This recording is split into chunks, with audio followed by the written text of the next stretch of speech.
Chama ao palco para falar sobre carreira docente, qual o perfil de um bom professor e como avaliá-lo, professora Guiomar Namo de Mello, pedagoga da USP, doutora em Educação pela PUC São Paulo.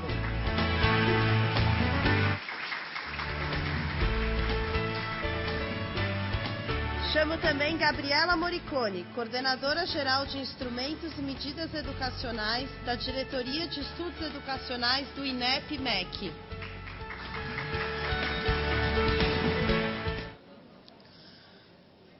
Bem, em primeiro lugar, eu queria cumprimentar a Fundação Lehman pela organização deste seminário, que está sendo do maior proveito, acredito, para todos que estão aqui, inclusive para os próprios palestrantes.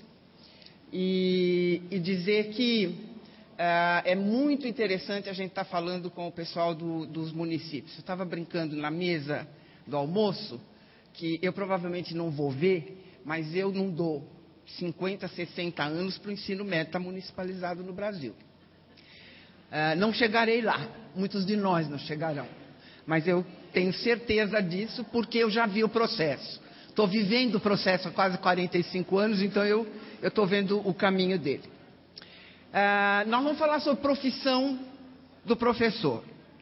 E eu vou fazer a minha fala a partir de dois enfoques. O primeiro deles é um conjunto de dados de um estudo que foi feito o ano passado no CONSED e que eu tive a oportunidade de liderar, não é? Que, na verdade, em 2009, ele era retomada de um estudo do mesmo tipo feito em 2004. Então, em 2004, o CONSED resolveu desencadear um levantamento de como estavam as carreiras, os planos de cargos e carreiras, com um foco muito claro de saber onde estava havendo avaliação de mérito e de desempenho de professor, né? E isso sendo usado do ponto de vista de carreira. Essa pesquisa em 2004 teve uma série de percalços. Vocês sabem que no nível do CONSED essas coisas ainda são mais complicadas, mudou secretário, teve eleição, enfim, etc.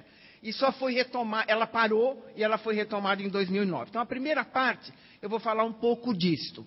E vou falar um pouco da legislação, que é um pouco tentar ver o marco regulatório e as políticas no nível estadual. Eu quero dizer que está mudando tão rapidamente, as coisas estão mudando tão rapidamente nas secretarias estaduais, com novos planos de cargos e salários, novas leis, novas regulamentações, que se a gente, o mês que vem, vier fazer outra conferência aqui, provavelmente já vai estar com os dados desatualizados. Então, isso aqui é uma fotografia de um momento e ela tem esse interesse de ser de 2004 e 2009. Né? E a outra coisa que eu vou falar um pouco é daquilo que a gente já sabe, de quais são as evidências. Né? E eu resolvi começar, eu fui rever as coisas que eu escrevi sobre educação, formação de professores. Em 1990, eu publiquei um pequeno livrinho pela Cortez e Moraes chamado Social Democracia e Educação, Teses para Discussão. Ele havia sido um texto primeiramente preparado para ser do programa do PSDB. Dentro do PSDB ele gerou muita controvérsia, então a direção estadual do partido não aceitou o texto e eu publiquei o livro por minha conta e chamei de Social Democracia e Educação. E em 90, o capítulo sobre magistério tinha um parágrafo que eu trouxe para ler. Será preciso inaugurar um novo tempo no que diz respeito à situação de trabalho do professor, na direção de uma carreira na qual seja possível adotar, combinadamente com o tempo de serviço e a titulação, critérios baseados no mérito e na avaliação de resultados aferidos pela aprendizagem do alunado, para estabelecer diferenciações salariais que estimulem o aperfeiçoamento, a inovação, a assiduidade e o esforço para ensinar bem. Lendo isso hoje, eu até entendo porque que ele não foi aceito pela direção nacional do PSDB. Bom,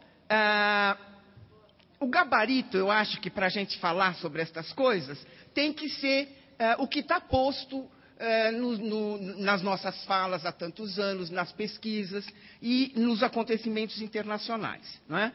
Então, o que nós temos, em princípio, que seria o ideal do ponto de vista de carreira de professor, que é o que eu digo, é o gabarito em relação ao qual eu avaliaria as coisas, são princípios que estão aí desde 90.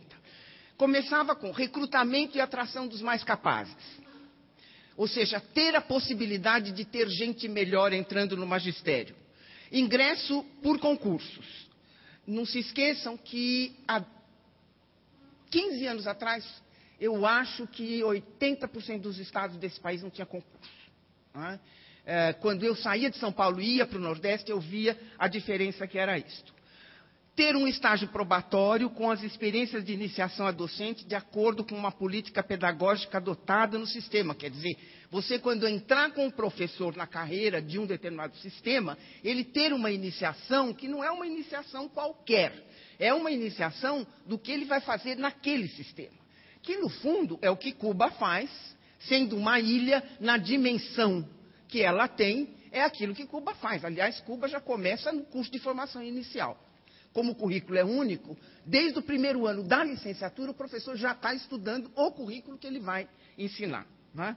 Como aqui a gente tem uma diversidade muito grande, a gente teria que ter um estágio probatório que nós conseguimos, a muito custo, criar desde a resolução de 97 a respeito de carreira, nós teríamos que ter um estágio probatório que fizesse essa iniciação. Não é? De preferência incluindo residências, mentorias, isso tudo estava posto nos anos 90. Não é? E uma avaliação de desempenho para progressão funcional. Por aferição de conhecimentos e competências baseadas em prova, quer dizer que o andamento, a progressão na carreira fosse uma progressão com aferição de mérito também, o tempo de serviço, obviamente, continuaria contando, e por resultados baseados no desempenho dos alunos em avaliações externas. Não estou ainda dizendo como é que isso seria feito. Esse seria, digamos assim, o objeto de desejo que a gente teria. Não é? Os marcos regulatórios e as políticas ao longo deste período, para chegar até nos dias de hoje, eles eu acho que estão, além da LDB, óbvio, que é o marco mais geral, no caso da carreira do professor, tem as diretrizes nacionais da carreira do professor, que muita gente não conhece, mesmo nos municípios, nem todos os municípios lidam com esse marco regulatório, não é? E as diretrizes novas de 2009. Isso, para mim, são os marcos regulatórios. E as políticas, eu trago para elas o levantamento que eu fiz do CONSED, não é?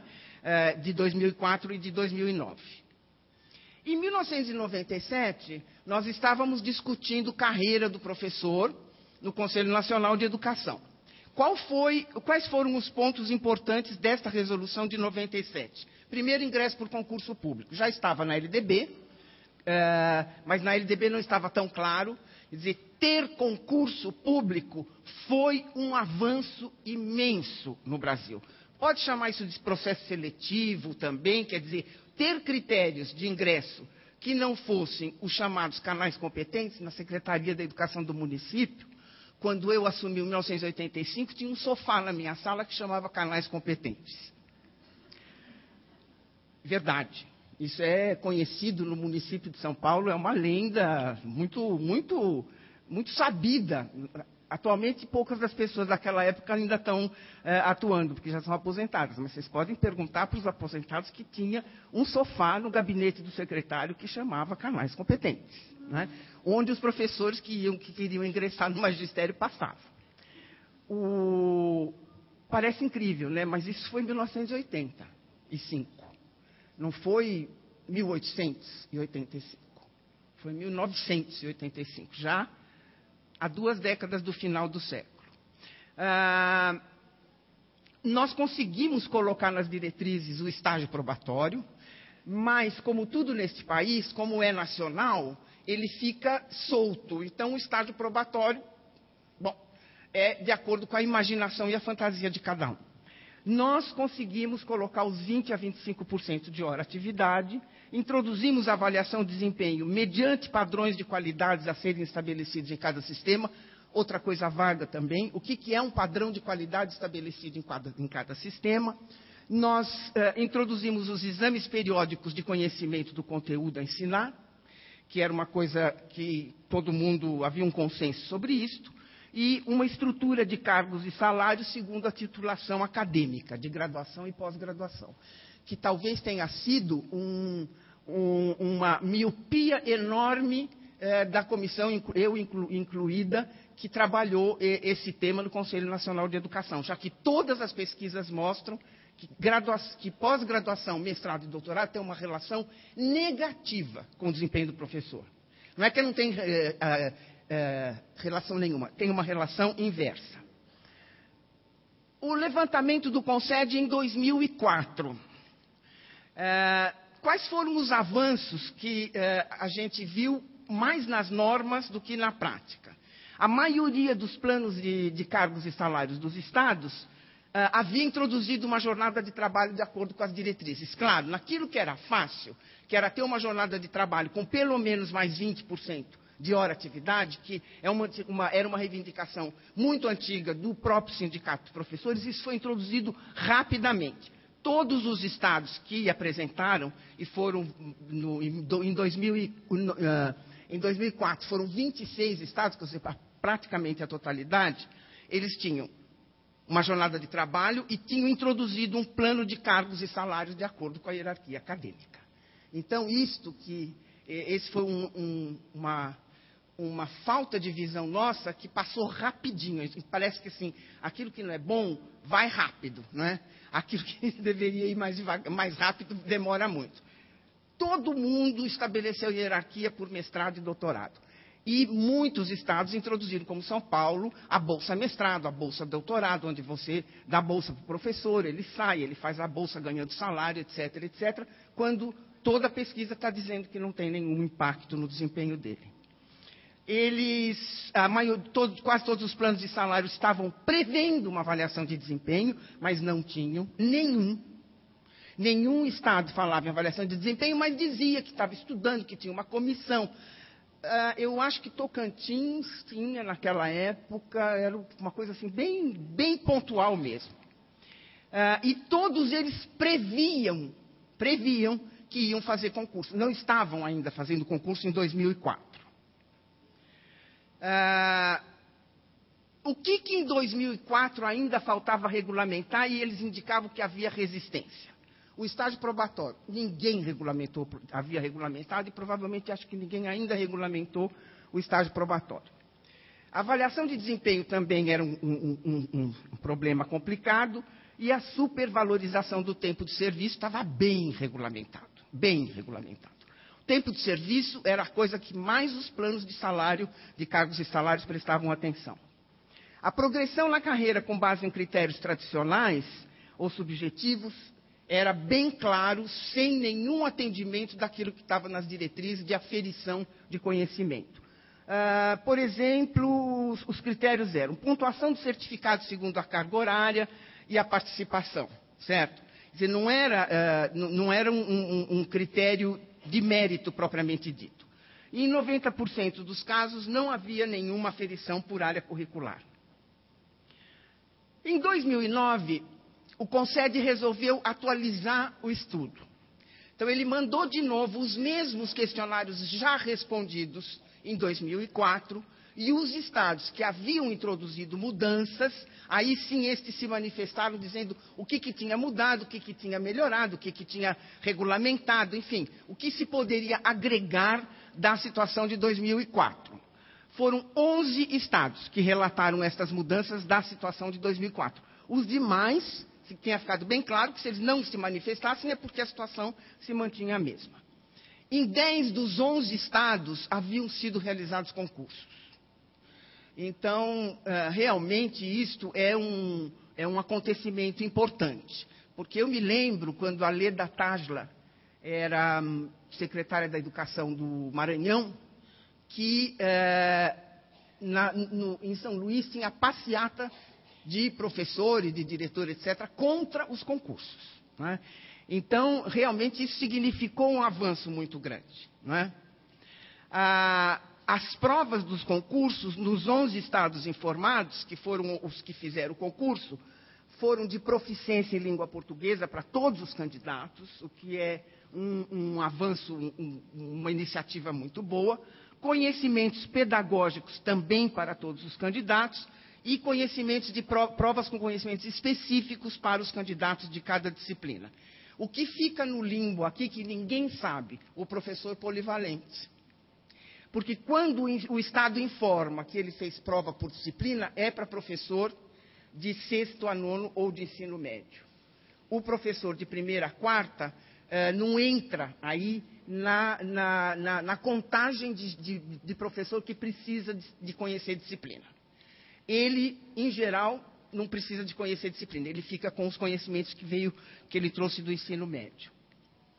Quais os entraves que a gente claramente percebia que ainda resistiam em 2009? O ingresso. No ingresso, não havia, em nenhum dos 11 estados que fizeram os concursos, não havia na prova um descritor de competência. Ninguém sabia muito bem o que cobrava nas provas. Então, eram provas relativamente convencionais, não é? De conhecimentos pedagógicos muito genéricos. Foi interessante porque eles todos incluíram as bibliografias do concurso. Então, a gente analisou com muito cuidado as bibliografias. Em um estado, em um livro de bibliografias que tinham, em geral, 40, 50 títulos, tinha um livro com a palavra didática no título. Aí nós fomos pegar pela cultura, pelas editoras, etc., tem enorme quantidade de livro de didática publicado no Brasil. Talvez nem sejam bons, porque não se fez uma avaliação nesse nível, mas a gente foi pelos títulos. Didática da matemática, didática da língua portuguesa, didática de artes, didática para professor de 1ª a 4ª, didática para professor de 5º a 8º. Quer dizer, existe uma produção na área. Esta produção na área não esteve presente nos concursos de ingresso realizados pelos estados. Tá? Então, e a bibliografia pedagógica era uma bibliografia genérica. História da educação, filosofia da educação, estrutura e funcionamento do ensino, da educação básica. Essa questão dos fundamentos meio genéricos que a gente já está cansado de ver nos cursos de formação de professores. Tá?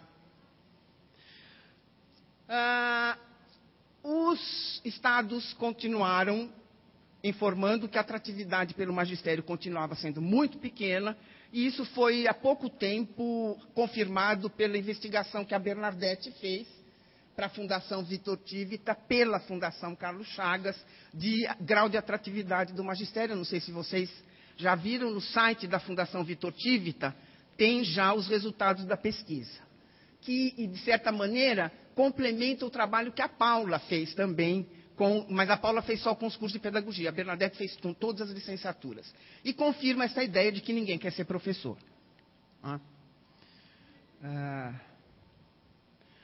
O outro problema que resiste é o estágio probatório. Nenhum estado informou que ele estava instituído por lei, apesar dele estar nas normas nacionais. Ele deveria ter uma instituição oficial nos estados, que ele não tinha. E pelo menos 9 informaram que estavam regulamentando, e onde ele estava instituído por lei, não existia dentro do estágio probatório o componente de avaliação de desempenho. Ora, as pipocas. Por que você faz o estágio probatório? Para avaliar.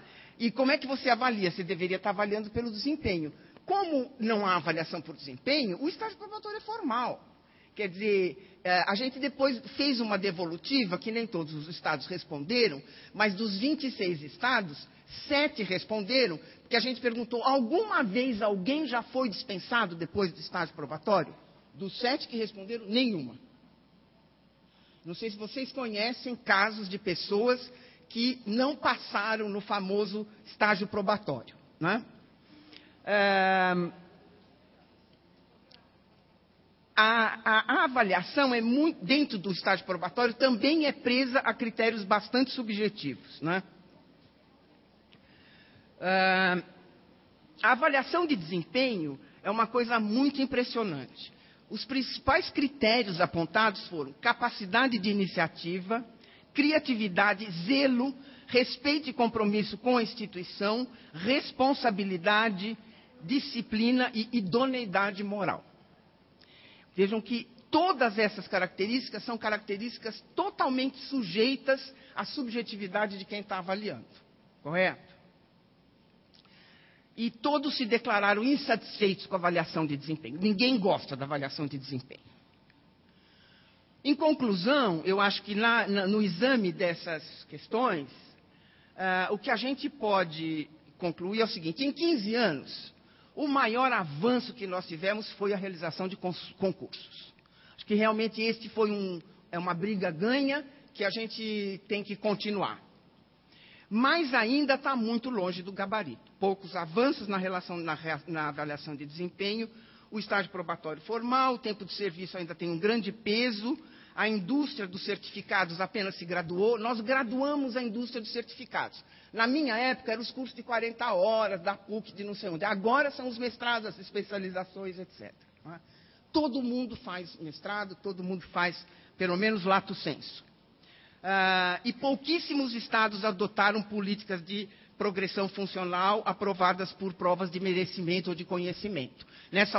Eu lembro que quando a gente estava analisando isso no segundo semestre, era quando, em São Paulo, eles estavam criando essa possibilidade do indivíduo progredir mais rapidamente na carreira fazendo o exame. Finalmente, ainda nos marcos regulatórios, nós tivemos uma regulação de carreira nova em 2009, muito preocupante. Por quê? Porque é uma carreira que estende a possibilidade de ser do magistério para todos os que trabalham na escola, de serventes a inspetor de aluno, merendeiro, etc.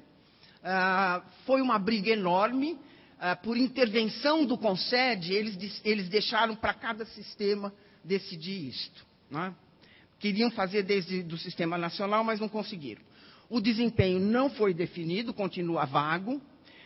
Ampliou-se muito e se complexificou a avaliação do desempenho, quase com a impossibilidade de realizá-lo de forma factível na prática. E, por incrível que pareça, é uma diretriz nacional que dedica um capítulo ao tempo de serviço. Ela é claramente sindicalista. E ela supervaloriza a titulação acadêmica. Né? Porque nós temos essa contradição no pensamento progressista brasileiro.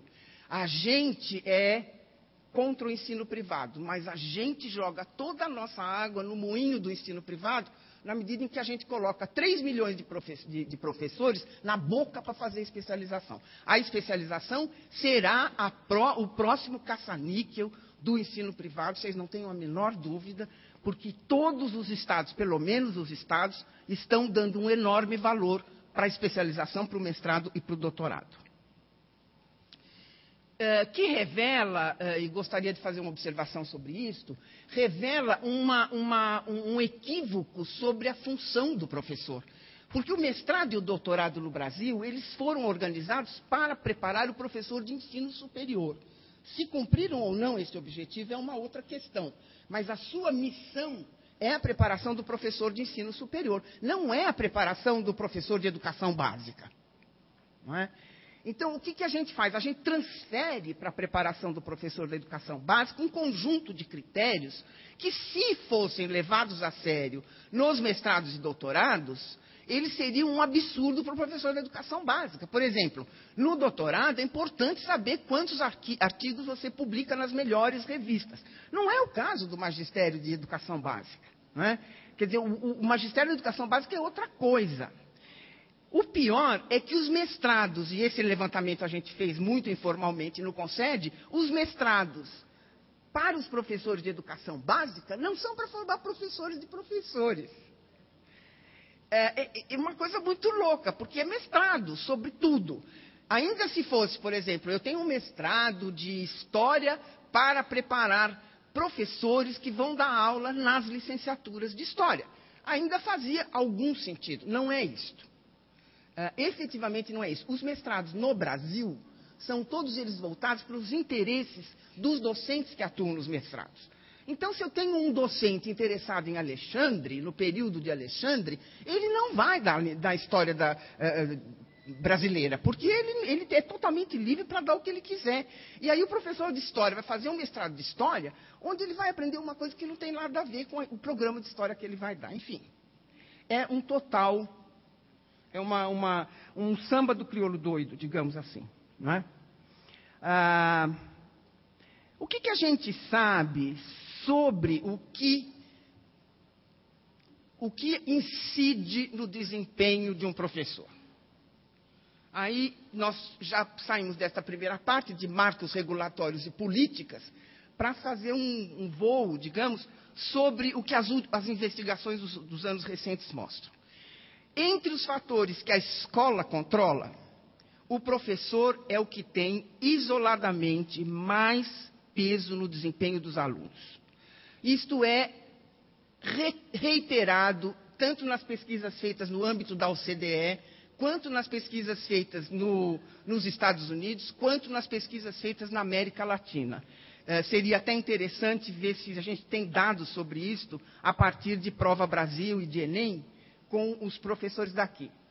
Porque o No Child Left Behind permitiu um grande número de estudos nos Estados Unidos. E o PISA e o TIMSS, um grande número de estudos nos países da OCDE. Então, muita gente rodou, eles dizem, né, nós rodamos todos os fatores da escola, do professor, do aluno, que incidem no desempenho do aluno. E a conclusão, até agora, é mais ou menos unânime. Isoladamente, entre os fatores que são possíveis serem controlados pela escola, é o professor que mais pesa no desempenho dos seus alunos nos testes usados tanto na EP nos Estados Unidos, como os testes do No Child Left Behind, como os testes da OCDE. Todos esses estudos são reiterativos nisto. Há casos em que a variabilidade de resultados dos alunos entre escolas é menor do que a variabilidade de resultados de alunos de diferentes professores numa mesma escola. E isto é uma coisa, não sei se ficou claro para vocês, quer dizer, se eu comparo 10 escolas bem diferentes entre si, elas têm uma variância, né, e que é explicada por um conjunto de fatores. O que significa isso? Significa que numa escola desta, se eu tiver 20 professores, a variação entre esses 20 professores é maior do que a variação dentro das 10 ou 20 escolas que é do meu estudo. Isso foi controlado e visto nesses estudos.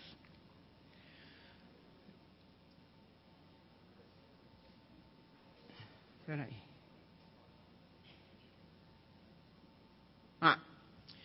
Um aluno que fica 3 anos seguidos com um professor considerado fraco, terá, na média, resultados de 50 pontos percentis mais baixos que um aluno que ficar com um professor bom durante o mesmo período de tempo. Era um pouco aquilo que hoje cedo a própria Bárbara mencionou, não é?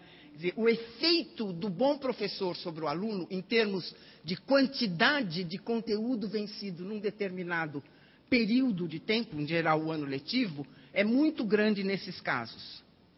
Naquele estudo da McKinsey, o que se constatou foi que entre os 5% melhores dos professores, eles são capazes de fazer com que os seus alunos, cada um deles aprenda 1 ano e meio, esse foi o dado citado pela Bárbara, hoje cedo, né?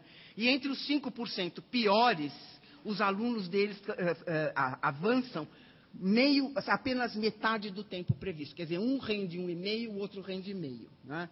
Então, eu acho que o nosso bom senso está absolutamente correto quando, reiteradamente, a gente diz que o nosso problema na qualidade da educação tem sido o professor. Tá? Eu acho que isso é uma coisa que já é um mantra na fala dos educadores, tanto os gestores de políticas quanto os que estão nas escolas. Eu acho que nós estamos indo na direção certa. Né? O que faz um bom professor? Eu acho que tem uma linha de estudos que foi mencionada hoje cedo pelo Tadeu, né? Até ainda brinquei com a com a Ilona e falei assim, bom, essa aí era a minha apresentação.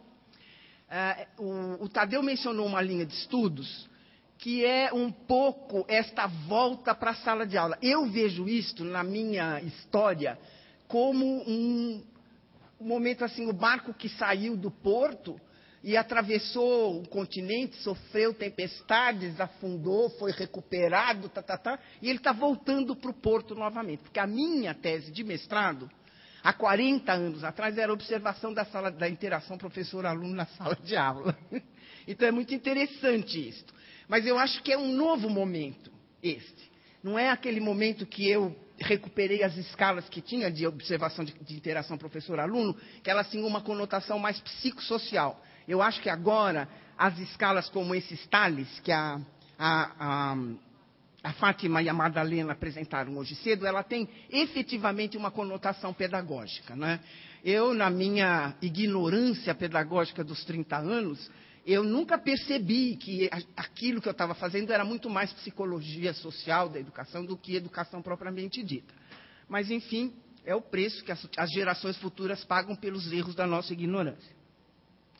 Mas, de qualquer maneira, eu acho que existe um caminho de volta para a sala de aula, do qual tem duas linhas de pesquisas muito interessantes que estão naquele artigo citado pelo Tadeu, que eu já, inclusive, traduzi mal, assim, porque fui traduzindo no afogadilho pensando em mandar para cá e disponibilizar para a leitura de vocês. Por quê? Porque foi um trabalho feito por uma jornalista. E o trabalho feito por um bom jornalista como esta é um trabalho muito mais palatável desse tipo de coisa para a gente ler do que relatórios de pesquisa que são chatos. Eu acho que é um trabalho muito bom para vocês não só lerem, como lerem com seus professores. É uma linguagem de nova escola, digamos assim, ou até melhor. Tá? E essas duas linhas de pesquisa estão indicando coisas do bom professor que não tem nada a ver com aquilo que a gente acha que tem um bom professor. Quer dizer, o que a gente sabe que não tem impacto sobre a aprendizagem do professor? O tamanho da turma. O tamanho da turma. Eu não estou falando da diferença entre dar aula para 10 alunos e 500. Não é disso que eu estou falando. Eu não estou falando de fazer um grupinho pequeno ou dar aula num estádio. Porque, obviamente, que aí o tamanho da turma afeta. Mas, do ponto de vista da gestão, essa é uma constatação muito interessante. A diferença entre 30 e 35 alunos praticamente não existe, mesmo entre 25 e 35. Quer dizer, começa a pesar muito a partir de 40, 45 alunos. E isto na educação básica. E, sobretudo, nas séries iniciais do que a gente chama o segundo segmento. E no primeiro segmento é de 25 a 30. Não é? De modo que as nossas diretrizes também eram relativamente sensatas em relação a este cálculo de hora-atividade, de jornada e de tamanho da turma. Não é? Portanto, essa reivindicação tão forte, que nos Estados Unidos ela é muito forte, de diminuir o tamanho do grupo, ela implica num aumento grande de recursos financeiros e num ganho cujo delta é quase insignificante em relação ao...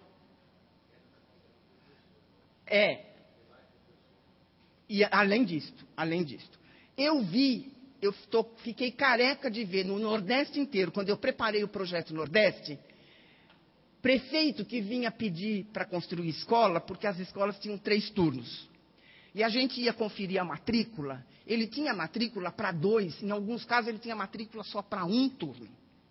Por quê? Porque os alunos iam saindo no meio do ano e ele não reorganizava a escola. Então ele ficava com 3 turnos, mas em cada turno ele tinha classe de 15 alunos. E aí ele fazia uma enorme pressão para construir outra escola, não é? Porque ele vinha só com este dado. Quer dizer, foi através do Projeto Nordeste que a gente viu este problema. Quer dizer, não basta dizer quantos turnos tem a escola, é preciso saber quantos alunos tem nos grupos de cada turno. Não é? Porque a matrícula, no geral, caía e o número de turnos aumentava. Quer dizer, essa é uma mágica muito estranha. Não é? Então, o tamanho da turma não adianta, curso de especialização, pós-graduação, mestrado, doutorado, também não tem nenhuma influência. Cursos de educação continuada em serviço não tem nenhum peso. Não é? Bom, são principalmente esses três, porque esses três são os que a gente, digamos assim, conhece mais. Agora, o que os bons professores, quando estão em ação, fazem? O que é um bom professor? Então, nós voltamos naquela linha, nós estamos naquela linha de pesquisa. Primeiro, ele domina o conteúdo. Ele gerencia o processo de ensino-aprendizagem de modo a dominar o chão da sala de aula. Em inglês, eles usam essa palavra, ele faz o take. Quer dizer, que é quando alguém chega e toma a palavra do chão. Não é?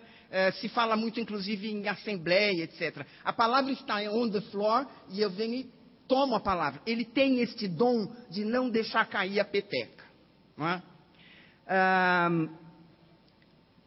Ele faz isso através de inúmeros movimentos, que são sinais que alguém pode observar. Ele cria vínculo. O melhor professor é aquele que olha no olho do aluno. Olhando no olho do aluno, ele cria vínculo. Ele domina a transposição didática, criando situações de aprendizagem adequadas para aquele conteúdo, naquele dia e para aquele aluno. Portanto, tudo que você pode pôr na mão do professor não engessa o trabalho do professor. É pouco. Porque a cada momento ele se reinventa. O bom professor tem essa capacidade. Aliás, o Perrenu tem um livro sobre isso. Decidir na urgência... como é que é? E decidir na incerteza. Quer dizer, agir na urgência e decidir na incerteza. O professor se reinventa todo dia. Não porque cada vez ele está fazendo uma coisa diferente, mas porque cada vez tem um aluno diferente na frente dele. UFA não é uma atividade trivial. E é por isso que muitas vezes se pensa, já houve artigos nos Estados Unidos sobre isso, que o ensino é um voodoo.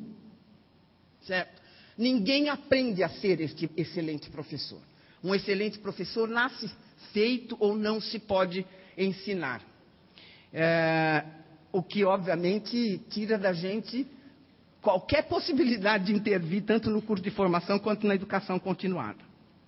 Diante dessa dificuldade, tem esses dois caminhos de políticas para melhorar a qualidade que acho que vale a pena explorar.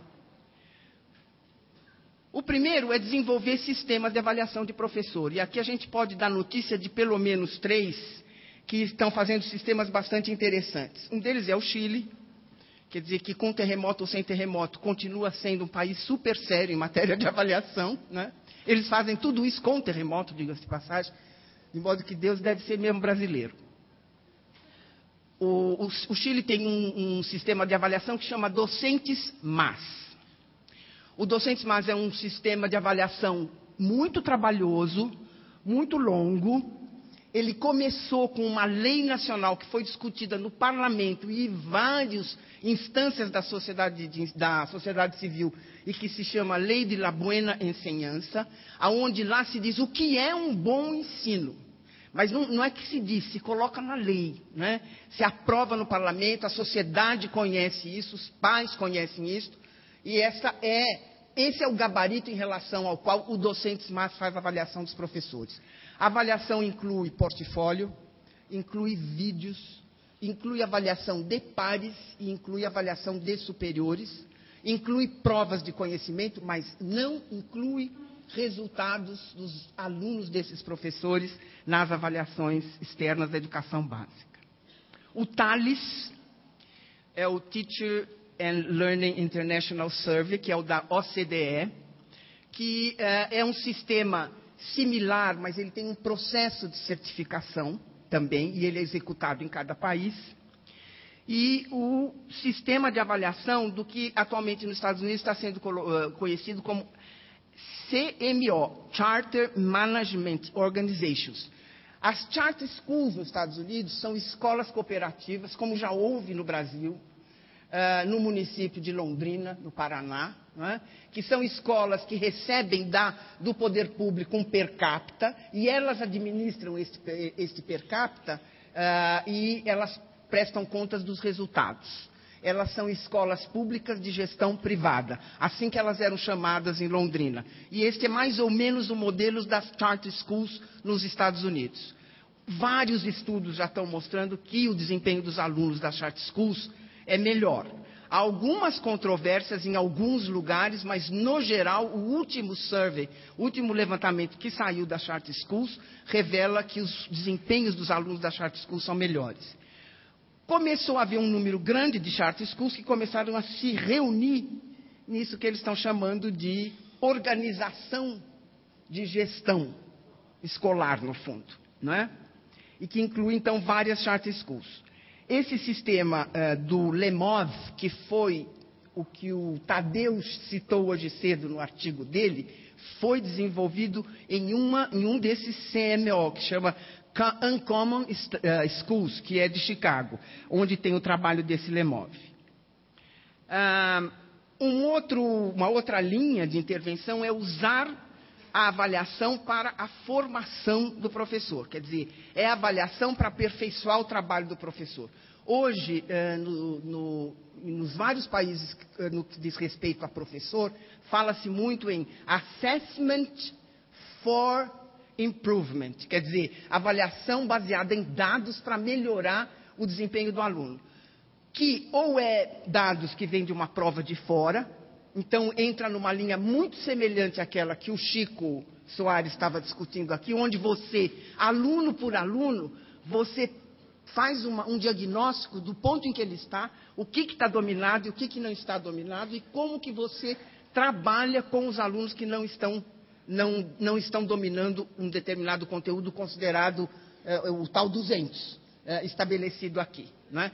Esta assessment for improvement, avaliação para o aperfeiçoamento do ensino, é uma coisa que está sendo desenvolvida muito rapidamente hoje nos Estados Unidos. E que, por incrível que pareça, só foi possível fazer agora com os dados das avaliações para o programa do Bush, que foi o programa No Child Left Behind, quer dizer, nenhuma criança deve ficar para trás, que tem a mesma filosofia, quer dizer, nenhuma criança pode ser lesada no seu direito de aprender. Não é? E a outra coisa é de melhoria do desempenho do aluno. Bom, e usar avaliação para gestão. Eu acho que o Chico falou muito bem, as colocações do Chico foram super pertinentes para isto, não é? Mas tem uma questão aí que é importante. Vocês lembram que o Tadeu mostrou a capa da Newsweek dizendo por que nós devemos mandar os professores embora? Então, essa também é uma corrente forte nos Estados Unidos. E estão acontecendo coisas incríveis. Quer dizer, tem uma grande educadora chamada Diane Ravitch, que era extrema defensora desta linha chamada neoliberal, e que agora mudou, escreveu um livro dizendo por que me arrependo de tudo que eu fiz. E tem muita gente que era extremamente não diretivo, construtivista, e que agora está assumindo uma posição muito mais restrita em relação a mandar os professores embora e a fechar as escolas. Então está havendo assim, um mea-culpa recíproco, que é muito interessante de perceber quando a gente acompanha. Eu acompanho assim diariamente tudo o que vem acontecendo na discussão educacional nos Estados Unidos, porque eu acho que é um campo muito rico e porque eu acho que é um país muito parecido conosco, em termos de ser federativo, de ter essas questões que nós temos, e tem os mesmos problemas educacionais que os nossos. Né? A outra forma de fazer usar a avaliação do professor é criar incentivos. É isso que eu chamei que é o caminho do céu. É um caminho estreito e muito difícil. Não é fácil seguir por aqui. Não é? Tem um outro caminho, que é o caminho do inferno, sedutor e economicista. Ou seja, avalia os professores pelo desempenho dos alunos em avaliações externas, manda os professores embora e economiza os recursos desperdiçados com sistemas de avaliação, capacitação, etc., para investir em outras coisas. O grande problema, que até o Tadeu também falou hoje, é onde nós vamos encontrar esses professores? Quer dizer, quando eu tenho uma atividade que se conta em milhões e centenas de milhares, onde eu vou encontrar esta gente? Qual é o pecado no Brasil do caminho do inferno? Não é? O primeiro e grande pecado é que ele é cruel e injusto com os professores da escola pública. Veja o seguinte, os professores de escola pública foram os alunos da escola pública. Correto? Eles são pobres, Portanto, eles fizeram educação básica na escola pública, papai não pode pagar o Colégio Bandeirantes, não puderam entrar na faculdade pública. Portanto, por virem da educação pública, eles tiveram que fazer escola superior privada e pagaram por isso. Veja, eles pagaram para adquirir uma formação. E, obviamente, eles vieram com uma péssima formação de base. Como nós não regulamos o curso de professores, e essa eu considero que foi assim a grande batalha que eu perdi na minha vida, em termos de educação, ter perdido a briga com os cursos de pedagogia, a respeito de formação de professor. Como nós não regulamos, tudo que o MEC vai fazer agora é exatamente igual ao que sempre fez. Né? Esse curso de universidade à distância, segunda licenciatura, tudo igual. Certo? E, realmente, não tem burrice pior do que fazer tudo igual e esperar que o resultado seja diferente. Não é? Teremos o mesmo resultado. É gente que vem da escola pública. Quem tem culpa da má qualidade da escola pública não é o professor que está aí hoje na escola pública. É o professor que formou esse professor que veio da escola pública. É a minha geração. É a geração de nós que hoje temos cabelo branco. Nós somos responsáveis por isso. Quer dizer, esse professor que está aí, nós não podemos... Veja, o cara é pobre, o cara faz um enorme sacrifício para sobreviver ao massacre do ensino da educação básica. Ele consegue entrar numa universidade, numa escola particular, noturna, porque como ele é pobre, ele tem que trabalhar de dia para estudar de noite, tá certo? Então, depois disso tudo, ele volta para a escola pública e ele é o culpado da má qualidade. Quer dizer, nós não podemos continuar alimentando este círculo de crueldade. Quer dizer, em algum momento, nós temos que romper isto. Né? E eu acho que o rompimento disto passa por uma mudança muito grande na política de formação do professor. Porque quando ele ingressa no magistério público, né, ele completou o círculo perverso e aí ele assume a culpa. Então, neste sentido, é que eu entendo a manifestação da pessoa que falou hoje de manhã, não é? E contra a qual até eu falei. Quer dizer, também não é isto que me permite não avaliar este professor, eu tenho que avaliar. Não é? O que eu posso fazer diante desta situação? Eu acho que tem um caminho do meio. E esse caminho do meio tem algumas premissas. Ainda que fosse politicamente palatável, a dispensa dos maus professores não é quantitativamente viável. Portanto, esqueçam, é com estes que estão aí que a gente vai ter que fazer o caminho. Né? Ensino não é voodoo. É possível aprender a ser bom professor. Nós é que não soubemos ensinar. Quem não soube ensinar os professores a serem bons professores foi a dona Guiomar de Mello, que dava aula na pedagogia. Né? Só estou falando de mim, porque eu não quero falar da culpa de ninguém. Começar com os que construíram eficácia a partir da prática, quer dizer, talvez o nosso caminho seja esse. Onde estão os nossos bons professores? É a pergunta que o Lemov fez nos Estados Unidos. Quer dizer, se tem bom professor, eu quero ver o que eles fazem. Eu quero ver como eles são. Não é? Focar na sala de aula, observar e registrar os movimentos para dominar o chão de classe. Esta é uma linha de pesquisa que talvez seja promissora para nós. Não é? O que fazem os bons professores para terem gerência de sala de aula? É aquele professor que até a pessoa... A menina levantou a questão hoje cedo. Bom, se ele sabe que ele vai ser avaliado, ele dá uma aula show. Dá, mas se ele não aprendeu a dar uma aula show, ele não dá. Quer dizer, para dar uma aula show, você tem que ter tido muita experiência de sala de aula. E aí sim você conseguiria... talvez dar uma aula show. Por caso contrário, se ele não souber, não é de um dia para outro que ele vai conseguir aprender e inventar. Não é? Esse domínio do chão da sala de aula está muito bem explicado nesse artigo citado pelo Tadeu e que vai ser traduzido e disponibilizado para vocês. O Lemov descobriu 49 pequenas estratégias para lidar com a sala de aula. Não é? Do tipo assim, fale uma coisa de cada vez. Não se esqueça que dos seus 40 alunos, 10 vão entender o que você está falando. 20, 30 não vão entender. Ou vão entender mais ou menos. Então você tem que falar e repetir. Você não pode chegar na classe e falar 3 coisas. Porque quando você terminou de falar a terceira, o indivíduo não ouviu nem a primeira. E isto, eu mesma posso lembrar de coisas que aconteceram comigo em sala de aula que são um pouco isto. A outra coisa, sempre faça um frame de uma situação. Não diga que uma situação diga sempre que uma situação está.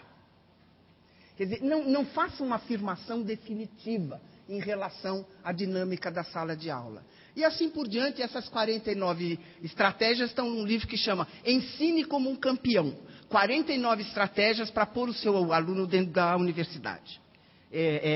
Especificamente o título do livro em português. Eu acho que nós temos que voltar mesmo para a sala de aula, como estão fazendo, por exemplo, esse pessoal do Banco Mundial, financiando esse tipo de observação, e ver, então, com o que estão fazendo. Mas, mais do que isso, seria muito importante a gente registrar o que os bons professores estão fazendo. Porque os bons professores podem nos dar dicas muito interessantes de como formar os outros. Então, essa eu acho que é uma linha de investigação, voltar para a sala de aula, e que é o que eu digo para mim, é voltar para o lugar, para o meu ponto de partida, né? Espero que não tão burra quanto quando eu saí.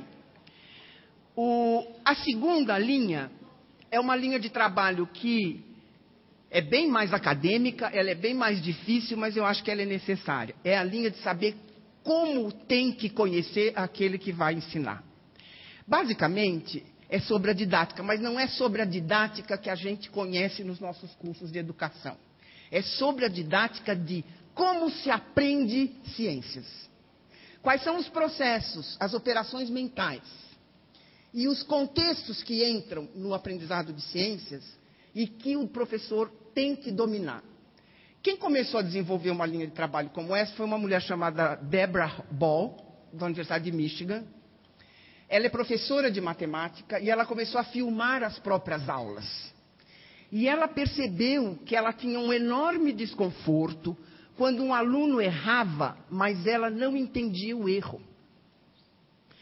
Foi quando ela um pouco começou a montar um negócio que é um mantra da metodologia dessa. Ensinar não é sobre você. Ensinar é tentar entender o que acontece na cabeça dos outros. Só quando você consegue se descentrar e entender o que está acontecendo com a criança ou com o jovem, você consegue corrigir o erro. E ela começou com aulas sobre números pares. É muito interessante os casos que ela descreve, gente. Tem tudo nesse artigo. O menino que está aprendendo número par. Então ele diz assim, tem o 2, tem o 4, tem o 6. Aí ele para e diz assim, não. Os 6 são 2, 3. E se são 2, 3, é porque ele é mais do que um número. Ele é 2 vezes um número ímpar. E no vídeo que ela faz, ela diz assim, a minha cara, quando esse menino falava isso, eu não tinha resposta. Eu não estava entendendo por que ele não entendia. Né? E ela começou, então, a investigar esse tipo de coisa e chegou numa proposta de que existe um conhecimento de matemática que não é nem do matemático, nem da pessoa comum. É o conhecimento de matemática de quem ensina matemática. Ela, inclusive, desenvolveu um teste que foi aplicado em Nova York há pouco tempo, que se chama Conhecimento Matemático para Ensinar. Que é um pouco isto que a gente vem dizendo, que a didática não é um assunto de pedagogo. Pedagogo tem que ficar longe da didática, porque pedagogo é, antes de mais nada, um generalista. A didática, já estou terminando, a didática é um assunto do especialista. Quer dizer, daquele que domina o estatuto epistemológico daquilo que vai ser ensinado. Bom, eu acho que tem eu gostaria de falar um pouco sobre a situação brasileira, mas eu estou já em cima da minha aula, não é? Mas acho que a gente precisa começar a reconhecer que os nossos professores são mal formados e que nós não sabemos como formá-los. Não é? E por não sabermos como formá-los é que a gente fica, vai ser a pedagogia, vai ser a licenciatura. Eu acho que nós precisamos de um trabalho de consenso em torno disso e de muita pesquisa. Acho que é uma linha de pesquisa que o INEP deveria começar a incentivar. E as evidências que a gente já tem no Brasil. Eu vou terminar com isso. Quando existe um currículo explícito que determina o que um aluno deve ser capaz de fazer com aquilo que ele aprende, o professor é mais focado e a aprendizagem é mais eficaz. Está aí o livro do Carnoy, estão aí os resultados dos sistemas estruturados de ensino, que não são nem melhores nem piores que os livros didáticos. Ele apenas tem lógica, ele tem começo, meio e fim e tem organização.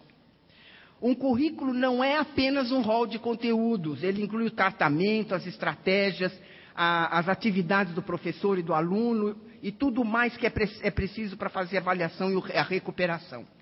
É indispensável que o professor e o aluno saibam o que veio antes e o que virá em seguida. Você está aqui, lembra daquele mapa que a gente vê, às vezes, em alguns lugares, você está aqui. O professor tem necessidade disso. Recursos estruturados para ensinar e aprender, o passo a passo, indicações detalhadas de situações de aprendizagem, são eficazes para apoiar o professor com dificuldade de formação ou de gestão de sala de aula. Quanto mais a gente tiver problemas de professores de formação débil, mais a gente vai ter que pensar em colocar materiais estruturados na mão dele. E aí ir atuando no curso de formação de professores, que quem sabe um dia a gente consiga formar professores que sejam todos eles prêmio Nobel. Cada vez que ele entra na sala de aula, ele invente a física, a química, a matemática, a história, tudo de novo. Enquanto isso não acontecer, nós teremos que colocar material estruturado na mão dos alunos. Eu quero acabar com uma historinha muito rápida. Uma professora morreu e foi para o céu. São Pedro deu-lhe as boas-vindas e disse que ia mostrar o lugar onde ela ia viver no céu. A primeira vizinhança era encantadora. Pessoas sentadas na grama, conversando, fazendo churrasco, jogando num lindo campo de golfe. Parecia que todos estavam se divertindo muito. O professor perguntou se este era o lugar onde ele ia viver. E São Pedro respondeu, não, esse é o lugar, essa morada é só dos médicos. Andaram mais um pouco e a professora viu outra vizinhança, tão linda quanto a primeira, com grandes mansões, etc. E ela de novo perguntou, mas é aqui que ficam os professores? E o São Pedro disse, não, essa aqui é só para os dentistas. Eles foram andando pelas nuvens e chegaram num lugar também muito bonito, com mansões, com parques, com piscinas. E aí o São Pedro disse, aqui vai ser o lugar onde você vai ficar, olha que maravilha. A professora ficou maravilhada.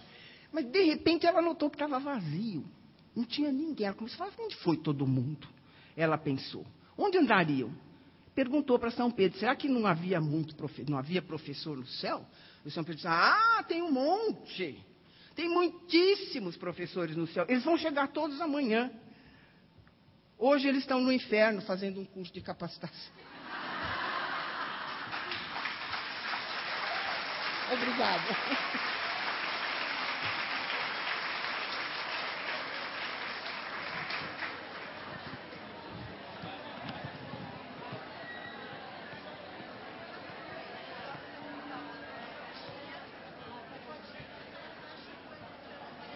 Tá. Aqui. E aí o próximo já é... meu nome tá errado. É Gabriela. Não tem problema. Meu nome tá errado. Nossa! Gabriela. Sem problema. Eu repito, as pessoas vão perceber. É uma contexto que eu não conto história. Eu já vou começar falando para as pessoas que agora tá certo, né? Um dia eu vou ter essa habilidade. Você precisa, você não tem ainda as 49 mil. Eu vou aprender. Você vai ver, professora. Um curso com Lemor. Você acha que você fala em inglês? É rápido, né? Tá bom. Sim, Eu não sou muito... Eu tô acostumada a falar pouco, então acho que vai rápido. Porque a gente vai abrir para perguntas e respostas. Tá bom. Se você me falar, eu te mostro uma plaquinha com faltar os 5. Eu não sei quanto vai dar isso aí, mas eu vou tentar ir rápido, porque o pessoal tá cansado lá também. Tá bom. Tá? Ou você fala aqui, se quiser ter o microfone. Não, acho que pode ser aqui mesmo. Pode começar. Pode começar? Oi, boa tarde. Vou começar... Eu que coloco? Bom, de qualquer forma, boa tarde. Meu nome é Gabriela Moricone. Eu sou da Diretoria de Estudos Educacionais do INEP. Queria agradecer também, mais uma vez, o pessoal da Fundação Lehman pelo convite. É uma honra muito grande falar aqui para todos vocês e estar na mesma sessão que a professora Guiomar. Realmente, para mim, é muita honra. Eu vim conversar com vocês um pouco sobre como garantir um professor eficaz em cada sala de aula. como eu sou administradora pública, eu tendo a pensar de forma prática. Então, eu estava tentando pensar, fundamentar, mas pensar como é que o que um secretário quer saber a respeito disso. E pensando a partir das coisas que a gente vem trabalhando no INEP, que eu trabalhava antes de ir para o INEP, eu trabalhava com planos de cargos, carreiras e salários para municípios, mas assim, para prefeituras no geral, não era só para a área de educação. E depois, na parte de pesquisa, eu trabalhei bastante com salário de professor e agora com avaliação. Então, vamos ver o que dá para a gente contribuir nesse sentido. Aí, qual a ideia? O que eu pensei, então? A partir de pesquisa sobre políticas públicas para o magistério, de experiências internacionais em políticas públicas também para o magistério, a gente pensar um pouco como é que está essa questão no Brasil e discutir um pouco as propostas que possam ser adotadas pelas secretarias municipais. E vocês vão ver que eu ainda não tenho toda essa habilidade de contar histórias e metáforas, mas eu espero um dia chegar aí onde estão o Chico Soares e a professora Guiomar. Quem sabe um dia eu chego nessa habilidade deles. Bom, então, qual a importância de um professor eficaz? No dia a dia, a gente sabe que, embora o MEC, as secretarias municipais, estaduais, são eles que formulam as principais políticas educacionais. Mas quem efetiva essas políticas no dia a dia, na sala de aula, é o professor. E, apesar de todos os demais profissionais da educação terem sua importância, o professor realmente é aquele que conduz o processo de ensino-aprendizagem. Por isso, tantas pesquisas em cima do professor e todas essas evidências que a professora Guiomar citou de que o professor é a variável que a gente chama em pesquisa, né? Mas é o fator dentro da escola que tem um maior efeito para o desempenho dos alunos. Nas pesquisas empíricas, o que é um professor eficaz para quem faz pesquisa com dado de educação? Opa! Tudo bem. Primeira vez que tem que levantar o microfone para mim, que eu sou muito pequena. Bom, nas pesquisas empíricas, o foco geralmente é na aprendizagem. O objetivo principal se entende que é que os alunos aprendam. E como o professor Chico falou, não é que só aprender, ou só conteúdo, ou só aquela habilidade é importante. O saber ler, o fazer contas, o demonstrar habilidade em relação a algum conteúdo. Mas por ser realmente o mais básico, é um direito básico à aprendizagem e se entende que se acredita na correlação da aprendizagem com outros objetivos educacionais, que realmente, como é que um aluno vai ser cidadão se ele não consegue fazer as contas e por aí vai. E também se usa isso nas pesquisas, que há medidas objetivas para essa dimensão. Então, permite a gente fazer pesquisas sobre a eficácia do professor e comparar essas análises, usando, então, o resultado dos alunos em exames padronizados em relação à aprendizagem deles. A eficácia. Alguém que vem da administração, da gestão pública, gosta desses termos. Eficácia mede a relação entre os objetivos e os resultados alcançados. Então, o que a gente está chamando de um professor eficaz aqui, que é o que eu vou continuar usando no resto dessa conversa? Que o professor eficaz é aquele cujos alunos alcançam o nível de aprendizagem proposto, no caso, por exemplo, 200 em língua portuguesa, em leitura, ou, se eu quero saber quem é o professor mais eficaz, é aquele cujos alunos mais aprendem. Essa pergunta, qual o perfil de um professor eficaz, é uma das grandes perguntas feitas pelas pesquisas com dados em exames padronizados e realmente os resultados estão longe de serem conclusivos. Tem algumas evidências que elas se repetem. Como a professora Guiomar falou, mestrado e doutorado, eles não nas pesquisas, essa que eu estou citando aqui é uma que faz um levantamento de várias pesquisas com esse tema, de que professores com mestrado e doutorado não têm demonstrado as pesquisas não têm demonstrado que esses professores são os que produzem maior aprendizagem dos alunos, até porque realmente, de fato, não é para isso que um mestrado, um doutorado é pensado para melhorar a forma com que o professor ensina na educação básica. E uma evidência que tem se repetido em alguns estudos e que eu achei interessante trazer para vocês é que aqueles professores com notas em prova sobre o conteúdo, assim, quanto eles conhecem daquilo que eles vão ensinar, e sobre os métodos de ensino, são aqueles que têm um efeito maior sobre a aprendizagem dos alunos. Então, isso é bem interessante. E como eu vi aqui que vocês já conversaram bastante sobre isso, eu não pude estar de manhã, mas de fato estão surgindo muitas pesquisas interessadas em observar a prática docente, que é aí que a gente consegue identificar qual é esse perfil. Indo diretamente para esse perfil, apesar das pesquisas ainda estarem caminhando nessa observação da sala de aula, diversos países, para poder avaliar seus docentes, para poder incentivá-los a melhorarem o desempenho, para que, sempre buscando essa melhoria da aprendizagem, muitos países definiram parâmetros do que seria um professor eficaz. Diversos países fizeram discussões nacionais, esses parâmetros servem para orientar tanto seleção, avaliação e formação inicial, claro, e formação continuada, às vezes, dos docentes. E alguns países, essa discussão foi nacional. Tem outros países que a gente consegue identificar o que eles entendem como um bom professor diretamente pelo instrumento, que é o caso de Cuba. A gente consegue ver o que Cuba entende como um bom professor indo direto no formulário que eles usam para observar a sala de aula, que o supervisor usa para observar a sala de aula do professor. Aí aqui é um levantamento que a gente fez no INEP, com esses perfis que os países definiram para um bom professor, e em princípio a gente começou com esses países, que é incluir mais países, e o que é interessante desses países é que os sistemas educacionais são diferentes, os contextos são diferentes, mas tem muitos parâmetros que são recorrentes, que eles aparecem em quase todos esses países. Eu coloquei uma lista, tem 20 parâmetros, eu não vou ler todos, mas vai ficar na apresentação, que vocês vão poder acessar depois, porque eu sei que o pessoal sempre disponibiliza essas apresentações no site, mas só para dar uma ideia. É claro que começa com o domínio dos conteúdos curriculares ou das habilidades e competências que os alunos têm que desenvolver, o que inclui a compreensão dos princípios e conceitos dessas disciplinas. Não é um simples conhecimento, é conhecer a fundo realmente essas disciplinas que ele vai lecionar. Conhecer as características de desenvolvimento dos alunos, dominar a didática das disciplinas e por aí vai. Dominar currículo, organizar objetivos e conteúdos de maneira coerente com o currículo. Eu vou passar e vou deixar realmente isso para vocês poderem olhar depois na apresentação, porque são 20 tópicos que a gente observou que apareciam em praticamente todas as avaliações dos países.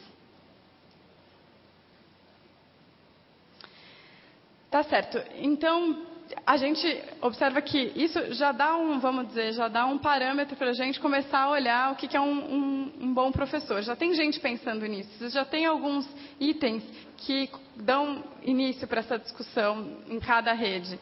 E como é que a gente garante um professor eficaz na sala de aula, então? As políticas para o magistério, se a gente for pensar numa linha bem geral, assim, em linhas gerais, elas podem ser divididas na atratividade da carreira, nas políticas de formação inicial, de seleção, de avaliação e do desenvolvimento profissional.